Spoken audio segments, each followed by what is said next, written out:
Hey guys, this is Mitch with Fine Point CGI, and today we're going to talk about how to use controllers with Godot. So we're going to talk about the basics. So inside of Godot, they have a built-in way to handle controllers, but we're not going to handle controllers in the exact same way. We're going to expand on that, right? So you can just go ahead and use the basic built-in stuff, but we're going to go a little bit above and beyond. So we're going to talk about how to create an input manager, how to handle controller inputs and keyboard inputs, how to have different mode switching so you can switch UI elements based on if they're using a controller or if they're using a mouse and keyboard. We're going to talk about how to handle dead zones and things like that, and how to get the user's triggers and pull back the strength of that control. So that's what I have in store for you guys today. Let's go ahead and get started. Okay, so the first thing we need to do is we need to come in and create our player. So let's go in and create a 2D scene. Let's right click, add any child node, and let's add in a character body 2D. Now this character body 2D is going to actually handle all of our character movement. And so what we'll do is we'll come in here, we'll right click our character body. We're going to add in a child node. We're going to add in a sprite 2D. We'll drag on our icon SVG. We're going to focus in on that by hitting F, and I'll zoom in a little bit for you.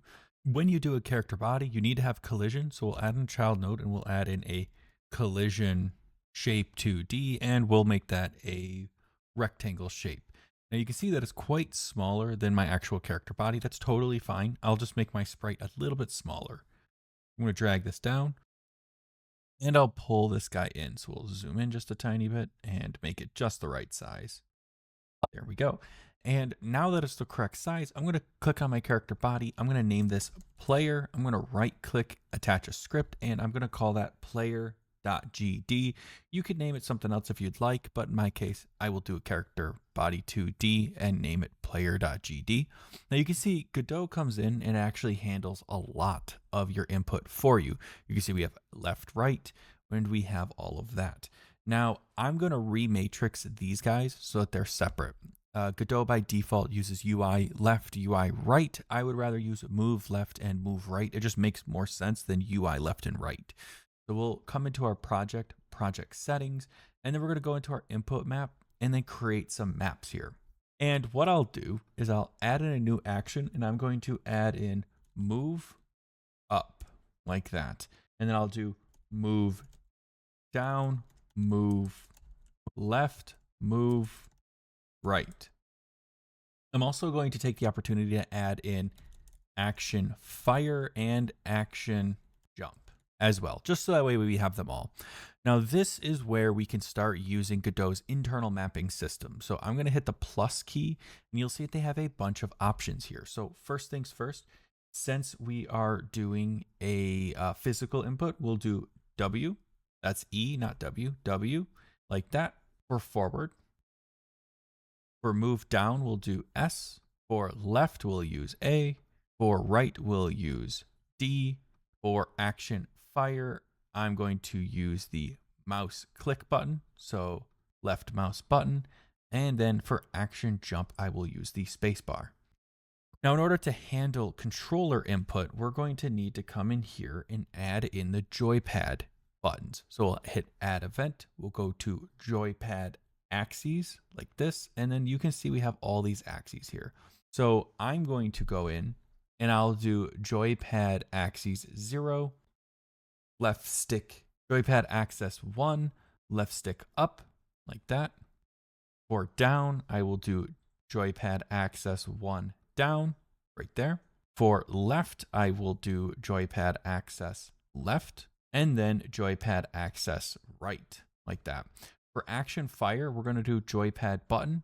And the fun part is they actually tell us what these are. So Xbox A, since I'm using Xbox, I'm going to use A. That's totally fine.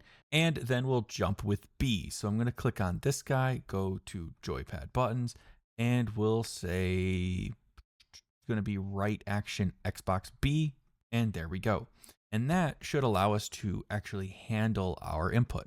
Now, normally what you could do is you could come in here and just say move left, move right, and then action jump. And then if you wanted to shoot, you could just do shoot, right? So now if we hit Control S, save, right click on our node 2D, add in a node here, and we could add in a static body, and then we could basically just bring in a collision shape like that, and then make this into a box like this. And you'll see that if we just kind of bring this guy down, bring this guy across, and then we move our static 2D body down here, something like that. I'm going to make this nice and large. And then we grab our player and we drag our player down here. When we hit play, you'll notice that, well, we can do left and right, we can jump, and everything seems to work. And if I go grab my controller, hold on one moment. We hit left, right, and then we try to jump with B, and it works. So that's how you basically make controller, right? That's how you make controller inputs and things like that. And that's really cool, and it does actually work quite well. You'd be surprised you can actually use the input and change how much of an input you have. Godot makes it very easy to do. Now, normally I wouldn't make a tutorial on just something this simple, right? Because it's super simple, it's very easy to handle. So instead of just talking about the basics of a controller, how do we do something a bit more advanced, right? Because this is super simple. Well, that's where an input manager kind of comes in. We could come in and build an input manager, and it's a little bit more complicated, but it's going to give us a lot more flexibility. So in order to build an input manager, we need to create some kind of script for it. So I'm going to right click, add any child node. I'm going to add in a node right here, and I am going to right click it. I'm going to rename it to input manager like that. And I'm going to right click, attach a script, and I'm going to call it input manager.gd. Now, when we do an input manager, we need to handle different sources. So it's up to you on the type of project you're trying to make, but in my case, I figured it'd be good to cover all of them. And what we can do is type enum bracket keyboard comma controller comma touch. That way we can handle all the use cases, and that way we have one input manager that kind of handles everything for us. And we're going to name that input source. Now, because we're having input source, we need to have an active input. So we'll say var active input source. We're going to make that equal to an input source dot keyboard like that. And then we need to add in a signal for when that input source changes. Because if I switch between my controller or my mouse or my keyboard, I need to know. So we'll say signal input source changed, and I'll pass in a source value. That's just going to be what the source is. It'll probably be an integer, but I'm not quite sure yet. So we'll burn that bridge when we get there. Now, when we do our movement, we will want to handle our movement. So we'll say func get movement vector like that. And what this is going to do is it's going to allow us to handle our movement. So first things first, we'll say if active input source is equal to input source.keyboard, then we'll handle that use case. So when you actually move something, we want to know how we're moving it. So we'll say return input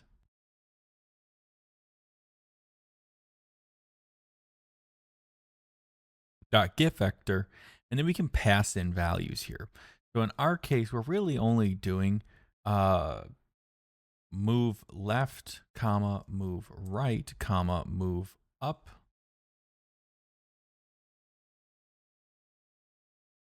move down like that. And then we can just basically return .get vector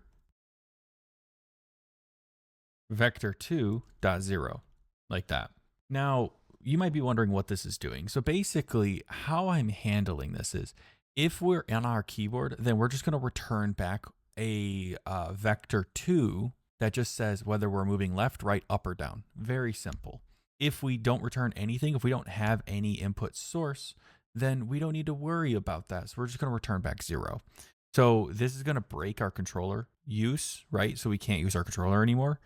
But what it's going to solve is it's going to allow us to abstract that information out to this little input manager class, if that makes sense. And now we're going to handle if we want to do an action. So it'll be pretty simple to do an action, but we'll do func get action pressed, and we'll basically just say return input dot is action pressed, like that. And we'll pass in an action name like that, and we'll just say action name. Now, basically, this is abstracting the functionality of what we're doing over here. So if you see here, we're saying input is action just pressed action jump, right? Direction input get direct access, right? These two values. So we're effectively just replacing those things and making it a part of the input manager instead. So it handles that separately. And now we're going to come in here, and I'll get rid of these guys. They're not really that useful for us. And now I'm going to override the input function. So Godot has this thing called the input function. And the input function allows you to handle when input sources happen. So we can say func underscore input event void. And what this is going to do is it's basically anytime you do anything that has to do with input. So you touch a keyboard, you touch a controller, you do anything basically, and this event fires. It's a very important event for Godot because that's how they handle a lot of your inputs. And what we can do is we can basically just say if event is input event key or event is input event mouse, then we know that we're using a keyboard. So we can set our source to the proper thing. So we can say set input source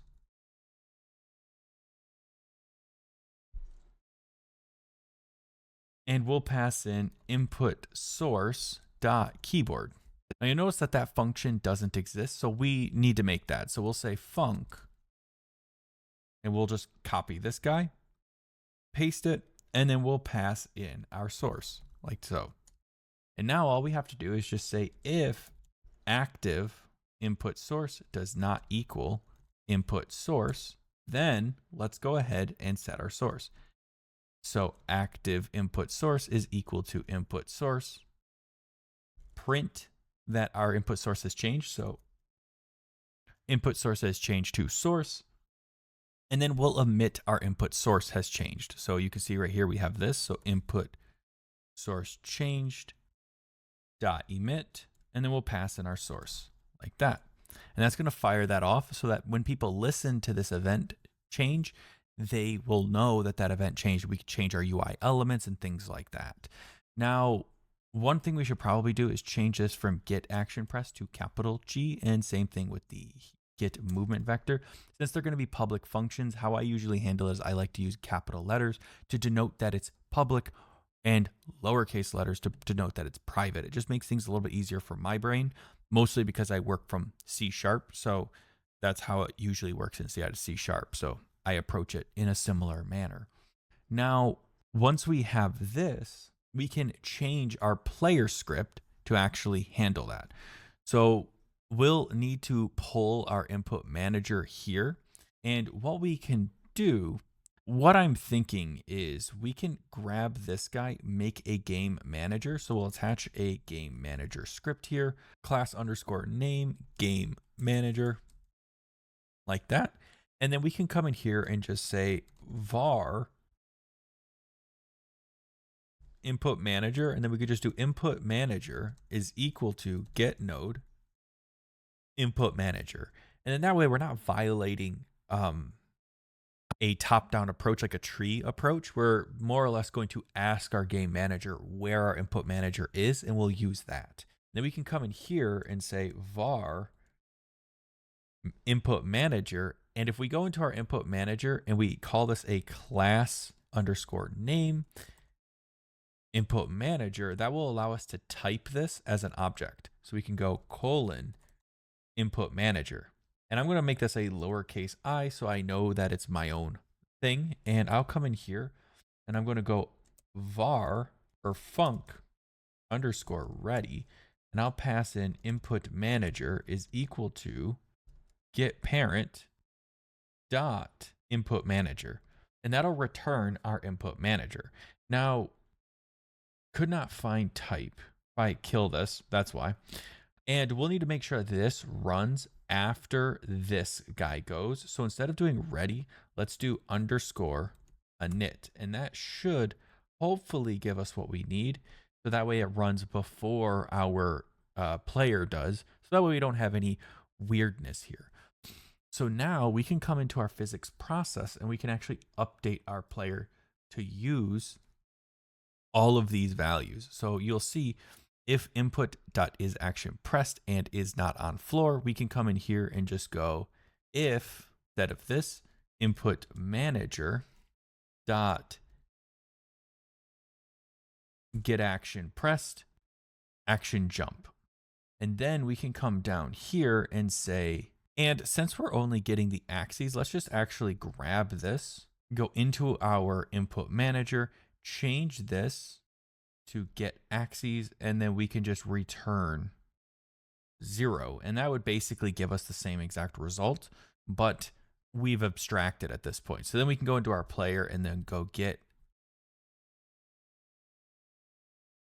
input manager.get movement vector.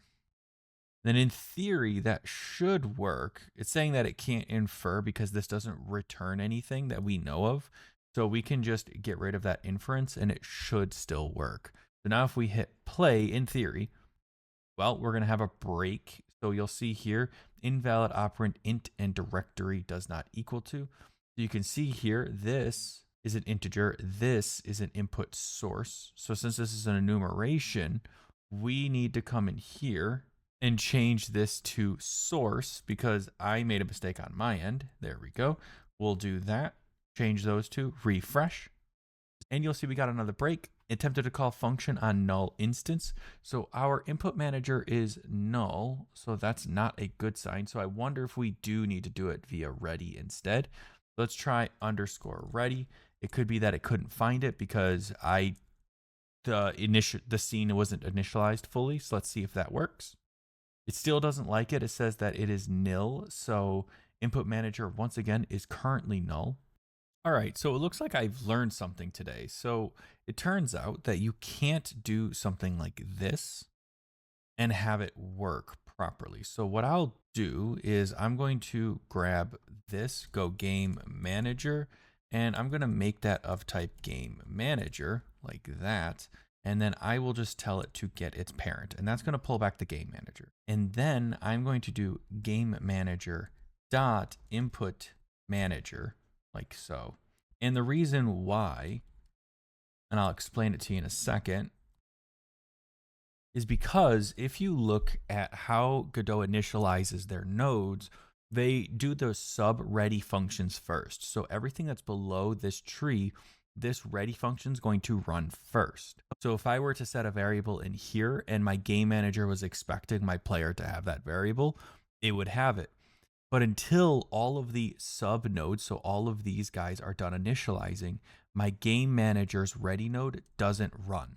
So the reason why that's a big problem is because basically this value is not going to get set until everything below it has been initialized.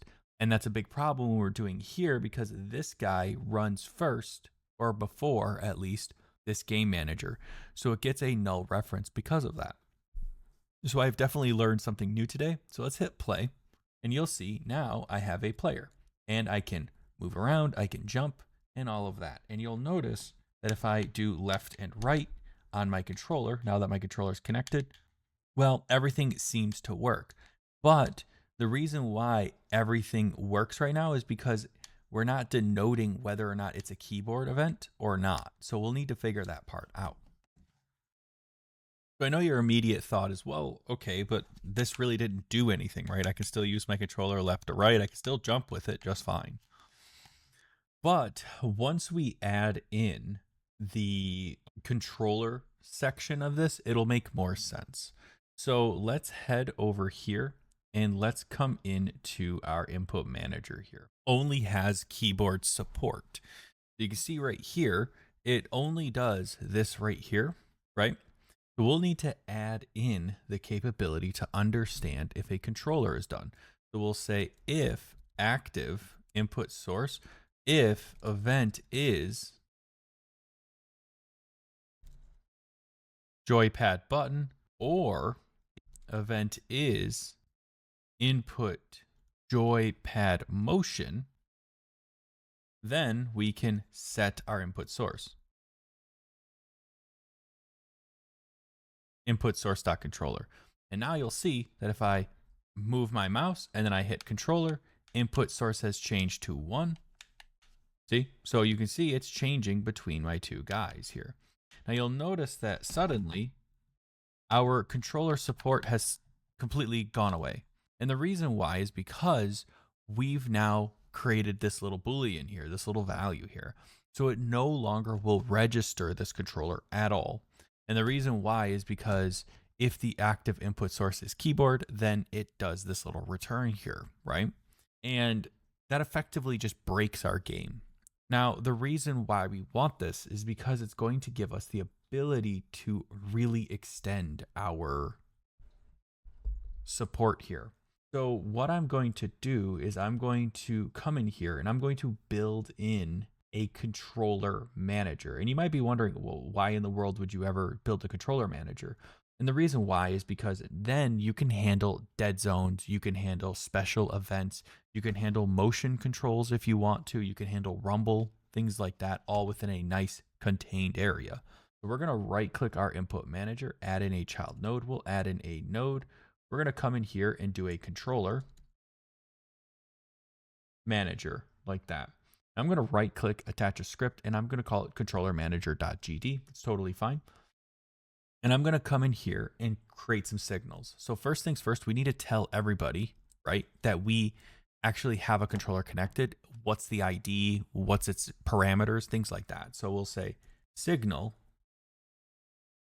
controller connected, and we'll pass in the device ID like so. And then I will do the same thing, but disconnected like that. And then I'll say var connected controllers, and we'll do bracket like that. And then we'll say var active controller, and I'll make that equal to -1 because -1 means none. So that makes things easy. Now, since we want to handle special cases, let's handle dead zones. So at export var analog dead zone, and we'll make that equal to 0.2. And then we can also handle other special cases, right? So for instance, how far down do you want to press the trigger for the trigger to fire? So we can do that. We can say at export var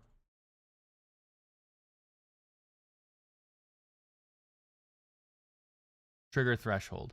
We'll make that 0.5 because that's a pretty easy number to work with. And so what do we need to do here, right? Well, first things first, what if the game boots up and there's a controller connected, right?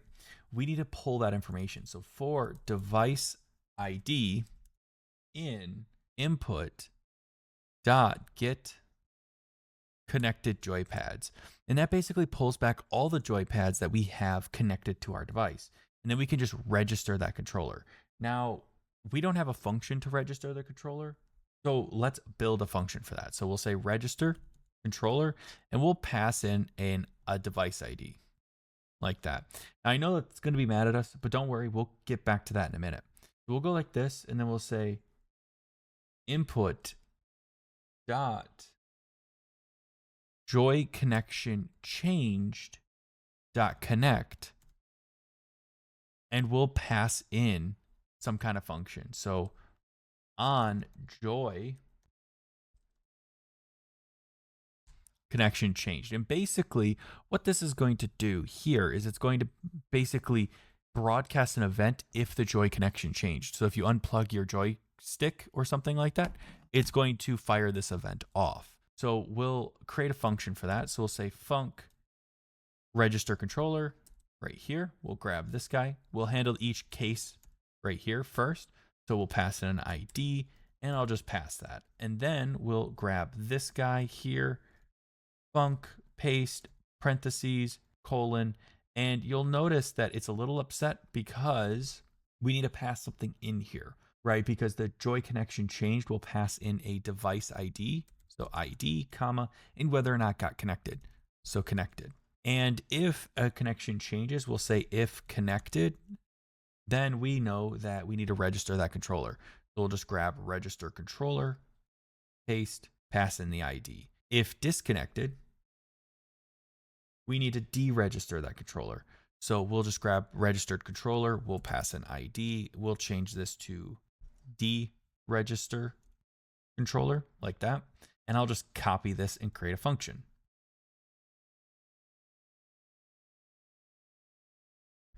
And now we need to actually come up with the code for this. So we'll come in here and we'll say, okay, if we register a controller, what do we need? Well, first we need the controller's name. So var controller name is equal to input dot get device joy name, like that. And we'll pass in the ID. Then we can come in here and add that connected controller. So connected controllers bracket bracket ID is equal to bracket bracket, and we'll make an object. And the reason why is it's going to make it way easier for us to be able to show the user what controllers are connected. Because for instance, if you have 5 controllers connected and one of them's a Nintendo Switch controller, you want to know the name of that controller because it's easier for you to identify it in a drop-down menu, right? So that's kind of the idea. We'll hit quote name and we'll do colon controller name like that. And then we want to get the device GUID. So we'll say GUID and we'll pull back the input dot get joy GUID like that. And we'll pass in our ID. Now you could make this a little bit easier and just do this here and then get rid of the controller name. That's completely up to you. You don't have to, but I like to do it this way because now I can come in here and say print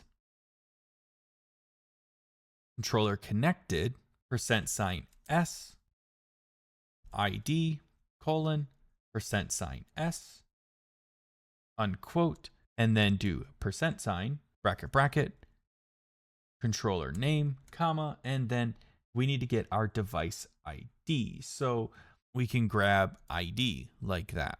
And what we can do is we can say if our active controller is equal to -1, then we know that our active controller is obviously the one that we connected. So active controller is equal to our connected controller. So we'll say ID like that. And then we can say controller connected dot emit, and we'll pass in that ID. Now the question is, okay, great. So we have some way to register a controller. How do we deregister a controller? Well, good news. It's pretty much the exact same thing, but the opposite.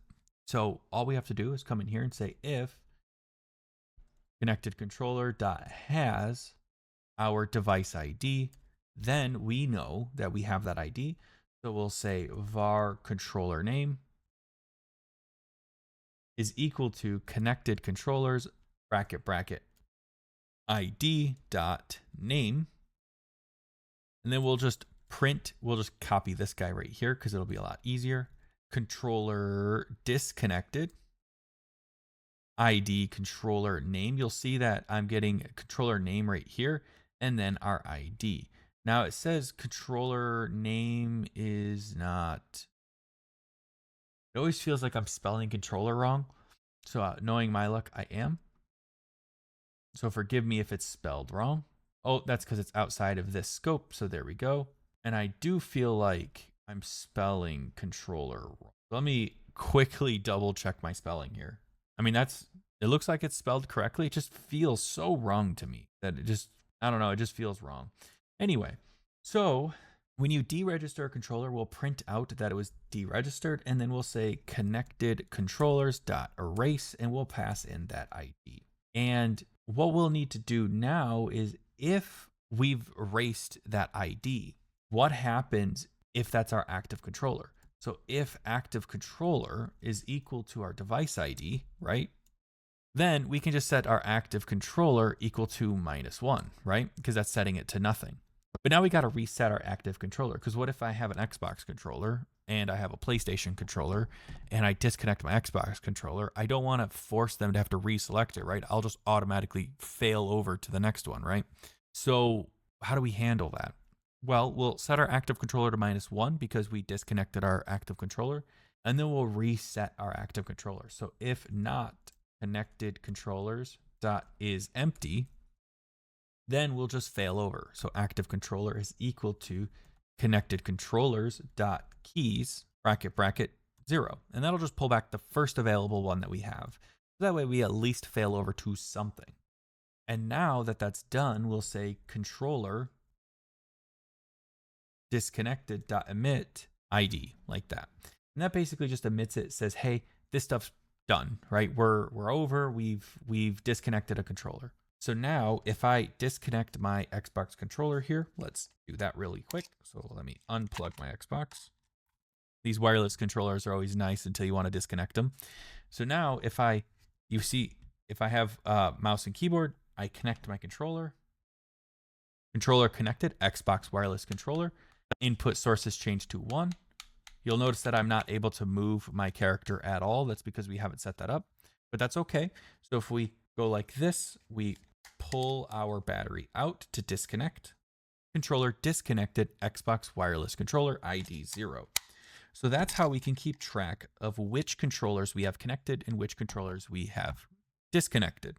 So easy enough. And now we need to pull back whether or not we need to pull back our active controller list. So we'll say func get controller list, and we'll just return our connected controllers like that.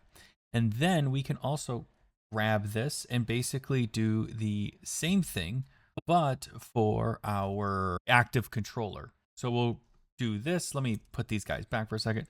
Func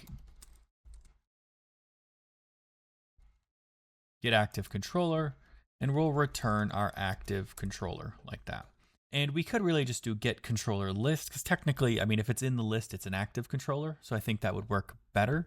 And then we need a way for us to be able to set an active controller, because we actually have to set the active controller, right? So I don't believe we built that yet. So let's take a look. I don't see it. So let's do that. Func set active controller. And we'll pass it an ID, and then we'll set that as our active controller. So if connected controllers dot has the ID, then we know that it is our active controller. So active controller is equal to ID. And then we can basically return true and return false. Now, you might be wondering why we're doing a return true and return false. And the reason why is because when we set our active controller, we're saying, hey, set this active controller. And if it fails, then that means somewhere in our code, something broke. And we'll need to handle that. So this kind of encapsulates that functionality. And now we can go ahead and get our stick input. So kind of like we do with everything else, right? We need to be able to handle what our input is. So we'll say func get controller stick input. We should probably make that a capital G. It's going to be a public function, so I will do that. And I'll pass in a device ID, and I'll pass in whether or not it's a left stick or not. So left stick. And the reason why I'm doing left stick over right stick is just because the left stick is the most common. We're not using the right stick in our case, but I want to handle that use case just in case. So we'll do that. And then if device ID is equal to -1, then we know that we're just pulling back our device ID. So we'll say device ID is equal to our active controller. And then we'll say if device ID is equal to -1 or not connected controllers dot has device ID, then we know that we actually don't have any controllers connected. So we'll say return vector 3.0. vector 2.0, and I'll need to put a colon there. Now, what this is doing is it's basically just saying, hey, do we have a device connected? If we didn't pass in a device, so if we're not handling multiple controllers, we're just handling one, then we'll just pull back whatever the active controller is. And then if it is still -1, then we must not have a controller connected or something got into a weird state. So we're going to double check, make sure that there's no connected controllers with that ID. And if that's the case, then we're just going to return 0 and say, hey, that's not a thing. And then we'll just say var x axes is equal to joy axes. And you'll see we have options here. Left x if left stick, else joy axes, right x, like that. We'll just duplicate that, and then we'll change this to left y and right y. And then we'll come in here and change this to y axes. And that's pretty simple on how we can do that. And then all we want to do is go input vector is equal to a vector 2. And then we'll pass in our x axes, comma, y axes, like that. Simple enough. And then we'll want to return almost like the strength value of that x and y axes. So we'll say input.get joy. Oh, I need capital I. Joy axes, and we have to pass back our device ID. So device ID, comma, and then we have to get our axes. So x axes, comma, input dot get joy axes, device ID, comma, y axes. And we can just hit enter on this to help organize this a little bit better. Let's just do it this way, just like that. And that will give us a little bit better visibility here for you guys, because there's a lot going on here. And I'll minimize that so we can actually see this a little bit easier. Now, once that happens, how do we handle a dead zone? Because this is getting back our input vector. So this will get us pretty much any value that we want. But the problem is if people have a stick drift, which is a thing that a lot of controllers have, we need to accommodate for that, because sometimes controllers will do like a phantom input of like 0.01, and then the character is kind of sliding just a little bit, right? And we don't want to do that. We want to handle that so that the user doesn't have to deal with that little bit of movement. So we can do what's called a dead zone. And a dead zone, we declared it up here, right here, analog dead zone. A dead zone allows us to kind of filter out all that unnecessary input. So we'll say if input vector dot length is less than analog dead zone, then we can just return our vector 0. And then we can just return our input vector. And this basically eliminates that dead zone, right? That eliminates that little bit of information there. And what this does is it says input vector dot length. Now, dot length will return back a positive value no matter what. So it will always be correct. It will always say something like 0.02 or 0.4 or 1, right? It can always come back with a positive value. It doesn't matter if you're going left or right or up or down. It just gets the length of it, of those two values, and then it makes sure that it is over our analog dead zone. And that's basically how that works. And then we just return our input vector. And now if we want to get our controller input, so if we want to get our actual buttons and stuff, we can just say func is controller button pressed, like that. And then we can just say button, comma, device ID, just like we did before. And we'll say if device ID, we'll basically just copy this little bit of code here. We'll just grab all this, copy and paste. And the difference is we're not going to return a vector 0, we'll say false.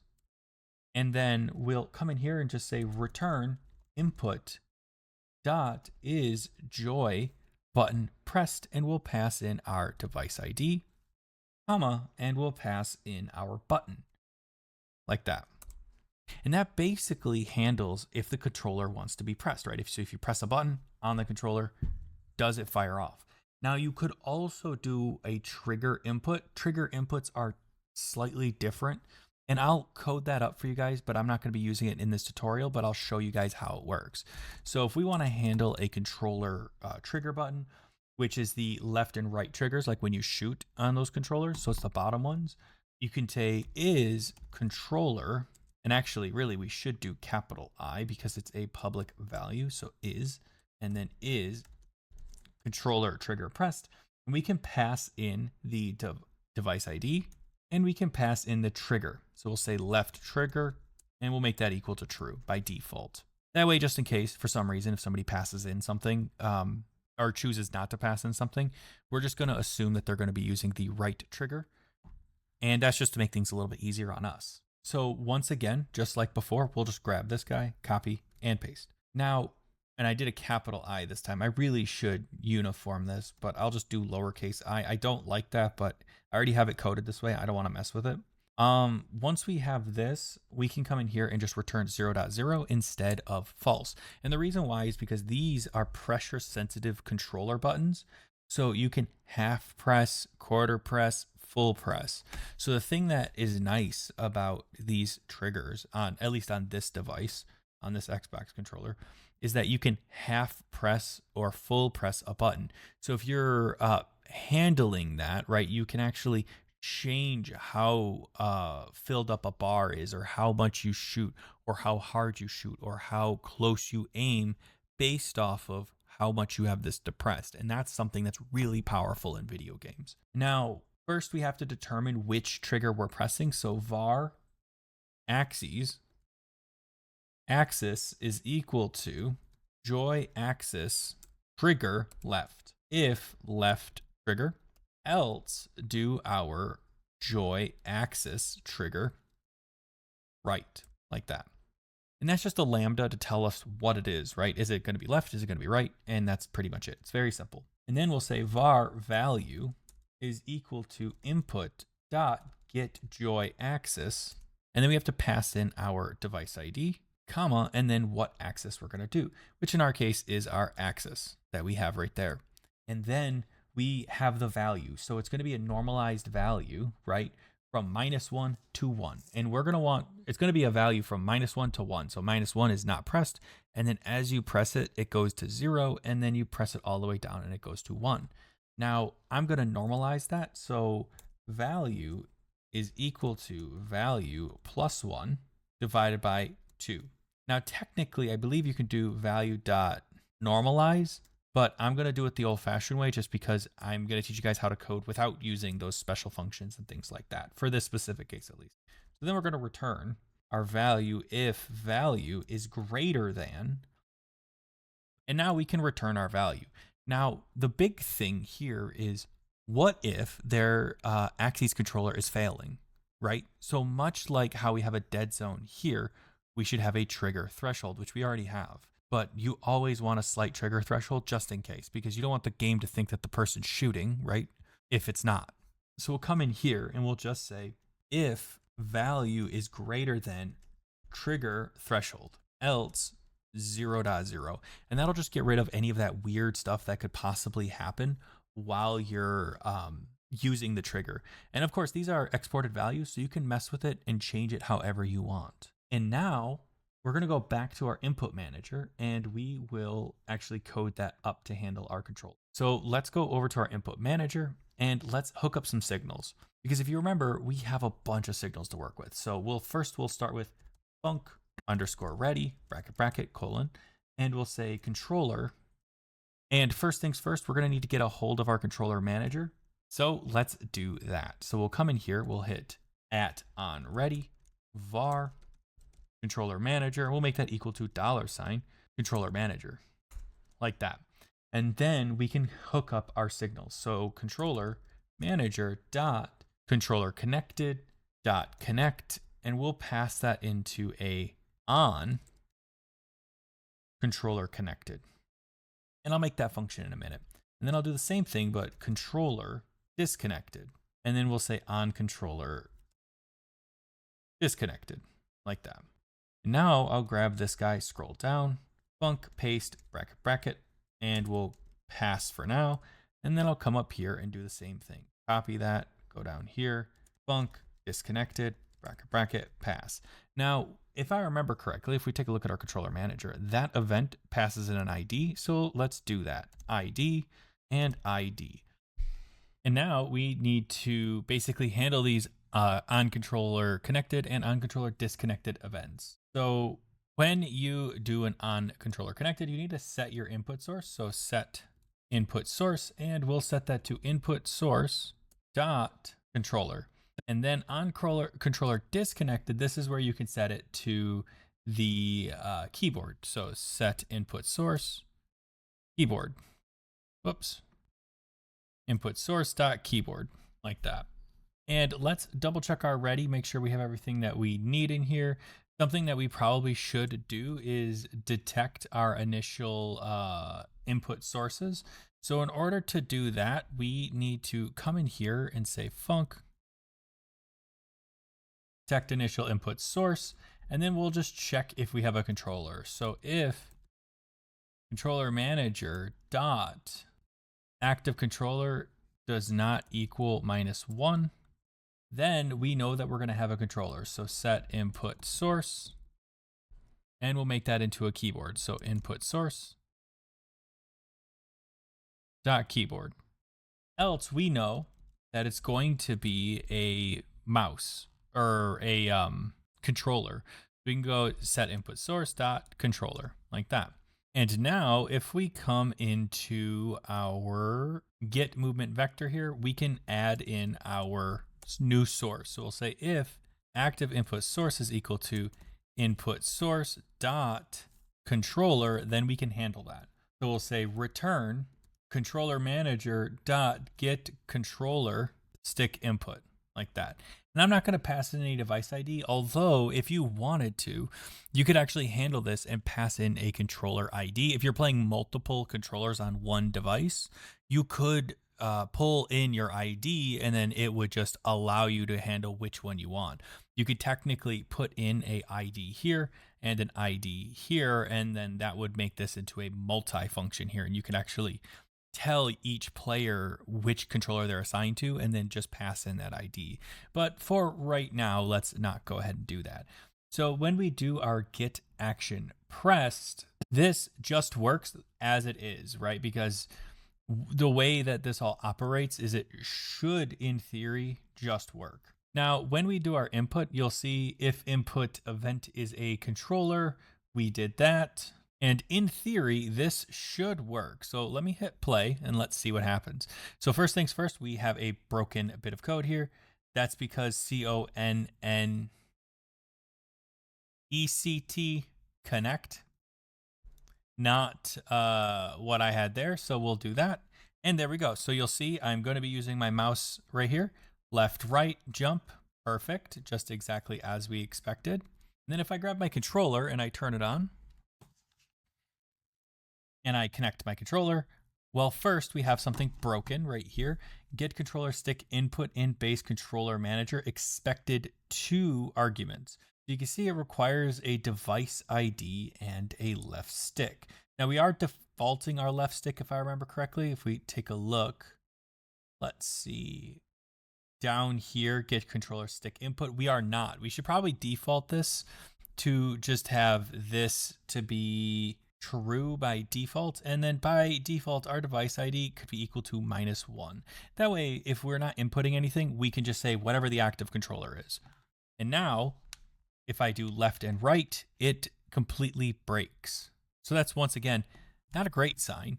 So what's going on here? Well, you can see when we're pulling back this object, it's giving us a directional vector. Instead of just the X value, it's just giving us a XY value, right? So it's giving us a vector too. So that's a pretty big problem. So if we go to our input manager here, get movement vector right here, you can see we're getting our axes of left and right, and that's going to return a value of just one thing.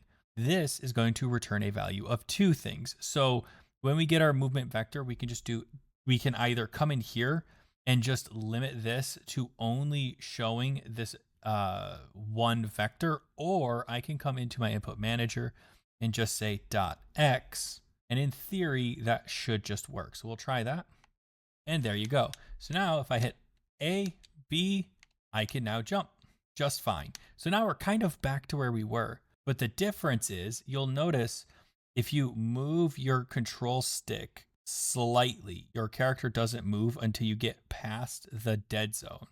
So you can't quite see it on my screen, but it adds in that little bit of dead zone so that people that have less precision controllers don't have to deal with Godot randomly moving their character. So it's a really nice little feature. And if I use my mouse, you can see it immediately changed my input source and it just handles it. And that's the reason why you want to use an input manager and a controller manager. I know it just seems a little bit funky to you, but trust me when I say it's really useful. So now you might be asking, well, okay, but why is it good, right? Well, if we come in here and we right click our node 2D and we add a UI, a control node here, and we'll call this UI manager.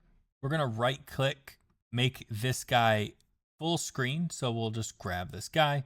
Let's make it, actually, let's just do about this big here, give or take. And then what I'm going to do is right click my UI manager, attach a script and call it UI manager.gd. Inside of here, I will add in a couple of nodes. So I'm going to right click, add a child node, and I will make this a rich text label. And I will say A, move left, D, move right. And then we'll say space jump. Simple enough. Now you'll notice that it's all the way over here. So I'll just grab this guy and snap it. Oh, well, it's because it's not underneath our rich text label. So we'll just snap this to full rect. That'll snap it over here.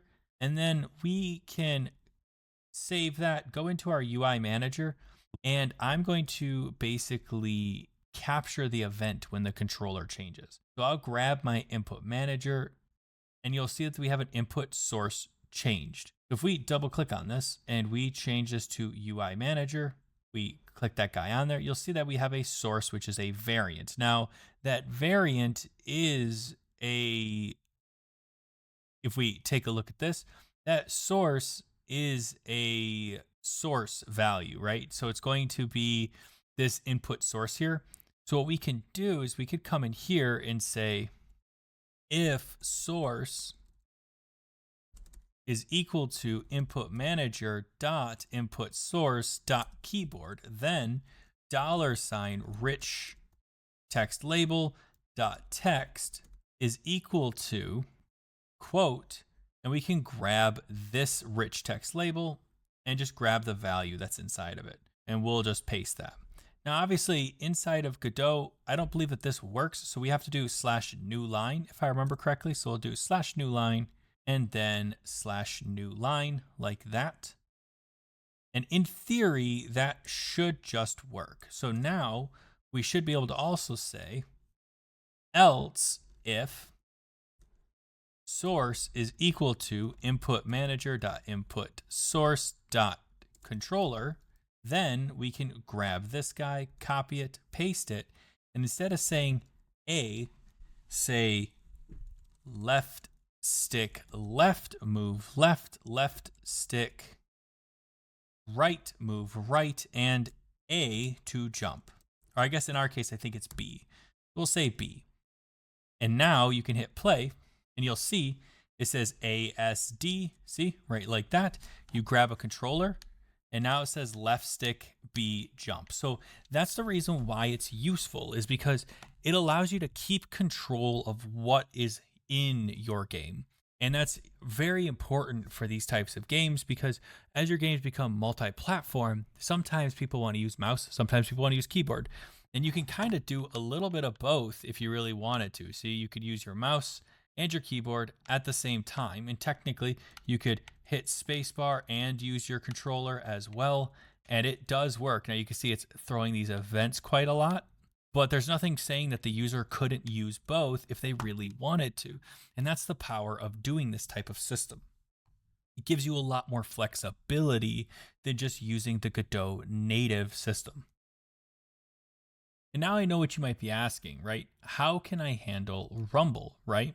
Well, the nice thing about this is, let's say when we want to use our game manager here, input manager, get action pressed, action jump, and is on floor, you can see right here, we have the velocity Y jump velocity. What we could do is we could go into our input manager and just say handle Rumble, right? So func Rumble controller, we'll pass in an intensity. And then we'll pass that to the controller manager. So we'll say controller manager dot Rumble controller intensity, like that. Now, we don't want to always rumble our controller, right? What if we aren't using that controller? So we could come in here and say active input source is equal to input source dot controller, then tell the controller manager to rumble the controller. And now we could head out to our controller manager and add that capability. So func rumble controller intensity like that. Now this intensity is probably going to need to be a float. That way we have some kind of value that we can work with, and we can basically just vibrate our controller. So so we can basically grab this just like we did earlier and grab this bit here and really this bit here, paste that, and then just return. We don't need to return anything special. We can just get rid of that. And I'm going to pass in a device ID as well. There we go. That way we have a device ID so we can rumble that specific controller, and then we can fire off that rumble. So we'll say input dot start joy vibration. You'll see it wants a integer. So in our case, we'll do device ID, comma, weak magnitude. So let's go with something like our intensity, and then our duration. So we want a duration of what our rumble is going to be. So let's add in that capability as well. So duration, and we'll make that a float. And we'll also default our duration to something like 0.2. We'll also do our intensity at, we'll say 0.5, like that. And that should give us a pretty decent intensity level. And we cannot have mandatory after optional. So I'm going to default device ID to -1 as well. And now when we want to rumble our stuff, you can see our stuff here has rumble intensity, comma, we're going to say duration, comma, ID, and then we can pass that into here. So you can see in our controller manager, we take intensity, duration, device ID. So intensity, comma, duration, comma, ID, and that should work. And now if we go into our player here, when we handle our jump, we can just go game manager dot input manager dot rumble, providing that it wants to grab that. Let's double check input manager rumble controller. So I'll take that and we'll pass in basically nothing. Now the reason why I'm passing in nothing is because I'm going to default this to 0.5, duration to 0.5, and ID to -1. Just like I did before. And that way I can just call this if I want to, or I could override it. So I could literally just say 0.7 comma point, and that's it. And that would basically handle my rumble. So if I hit play and I jump, you should feel your controller rumbling because he's jumping. And the nice thing about this is the moment that you land on floor, and also when you jump, you'll notice that if I'm using my mouse and keyboard, which I am right now, there is no rumbling on my controller. But the moment I pick up my controller and I switch over to my controller, every time I jump, it rumbles. And that's how you can create a really nice dynamic feeling game. And the nice part about it is if you wanted to, you could come in here and grab a Boolean, say var has jumped, and then you can come in here and say has jumped is equal to true, like so.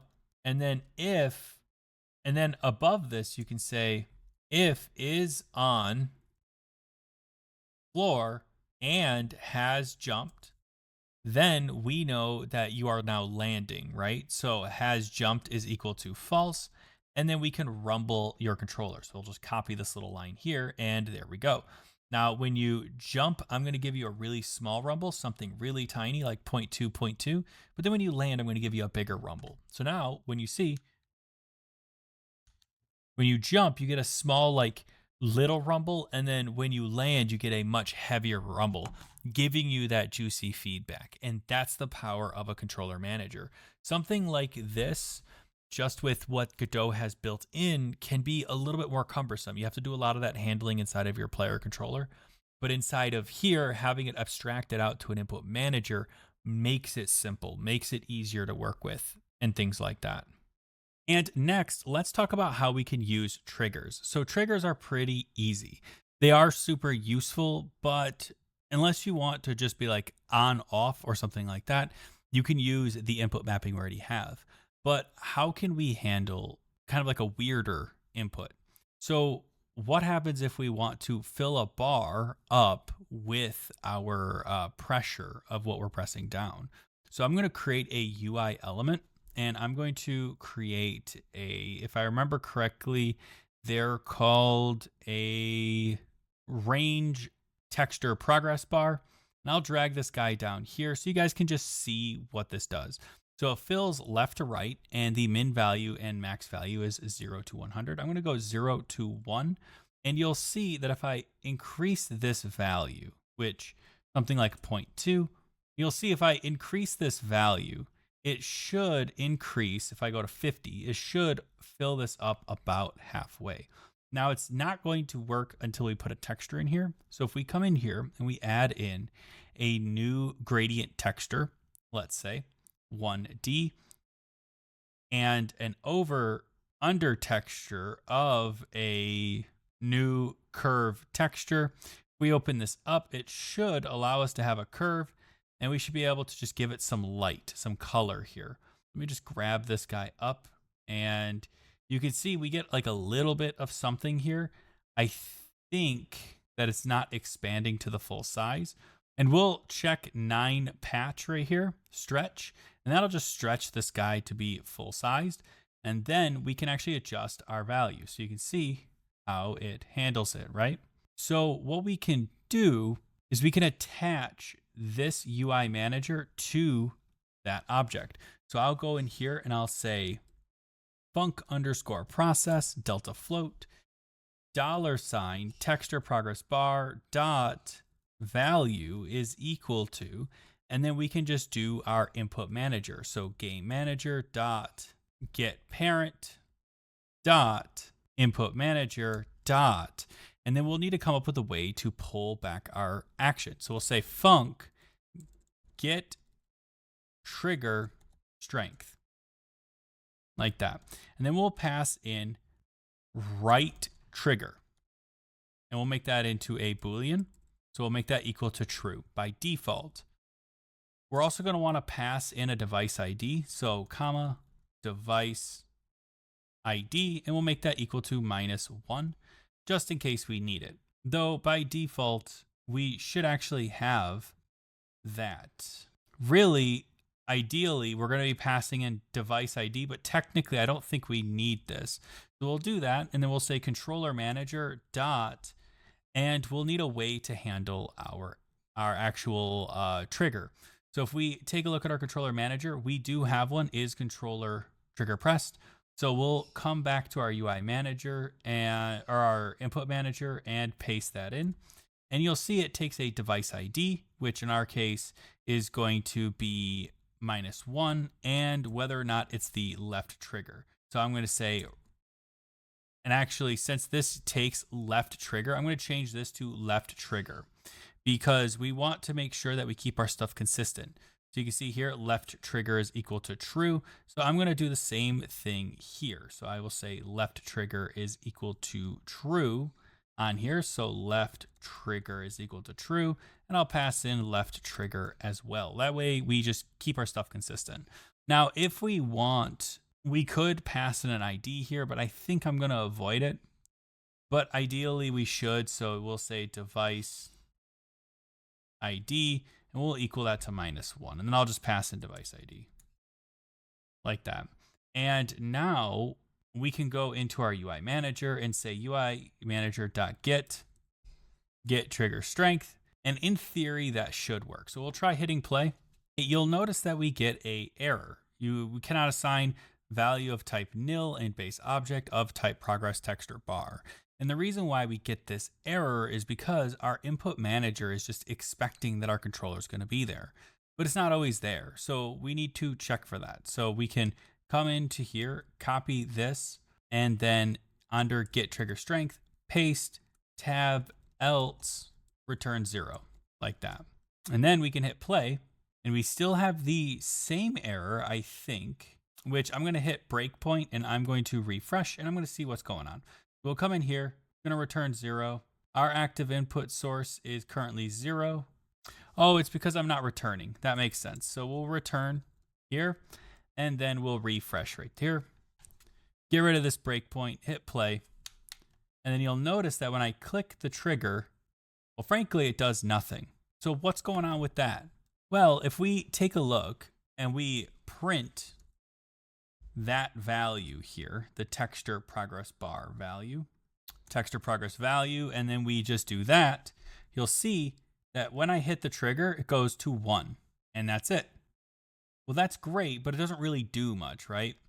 A value of 1 means nothing. Now, something that I noticed is that when I press my L down, there is a slight change right here. You can see texture progress value is 1, but in reality, it's kind of right here. So I traced it down to right here. This piece right here is actually broken. So we'll get rid of that. And now when we press this down, well, it's still 0 and 1. So that's not good. All right, so after a little bit of debugging, I feel like we can pull this piece out, keep this, and then let's go into our UI manager, and this right here, take this value, multiply it by 100, and that should handle it. Now we'll do value by 100 and then refresh it, and you should see that it's gonna take your press. Now you'll notice that once I get about halfway through my press, it completely gets rid of it. And that's because of our threshold. If we go into our thing here, into our input manager, controller manager, we change our trigger threshold to something like 0.1, like that. We refresh it, you'll see that now my default can be a lot lower than 0.1, or it can be a lot lower than 0.5, but it doesn't quite fully go down to 0 because we want to filter out any of those phantom button presses if there is any. So just keep that in mind, and you guys can kind of play around with this because you can get some really cool effects if you know what you're doing. So for instance, if there was like a thing where you have to press both controllers simultaneously down to get like to calm your character down, right? You have to press both of them together and it slows your character's heart rate. Maybe if it's for a horror game or something like that, that could be a really cool interaction. Now I know for mouse and keyboard, we can't really do that. So we'd have to make it more of like an analog system. But the fact that we have that capability, right? You could really play with the amount of control that you have in here. So anyway, now that I've basically explained the basics of controllers, and so at this point you have a very basic understanding of controllers inside of Godot. So if you like this video, go ahead and hit that like button. Hey, you know, if you dislike this video, go ahead and hit the dislike button because I'm here to make content for you guys. Now, this video was a viewer suggested video, so if you have any suggestions, please leave them in the comments below or jump on my GitHub. Link is in the description for that, and you can put in a ticket and I'll be more than happy to take a look at your suggestions.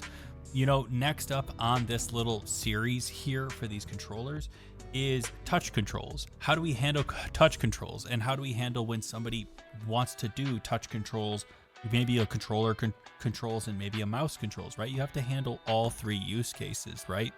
So look forward to that. And hey, if you have any questions or comments, please leave them in the comments below or jump on my Discord. Links in the description for that. And anyone there will be more than happy to help you out. But that is all I have for you guys today. So thank you so much again for watching, and I'll see you all next time. Thanks.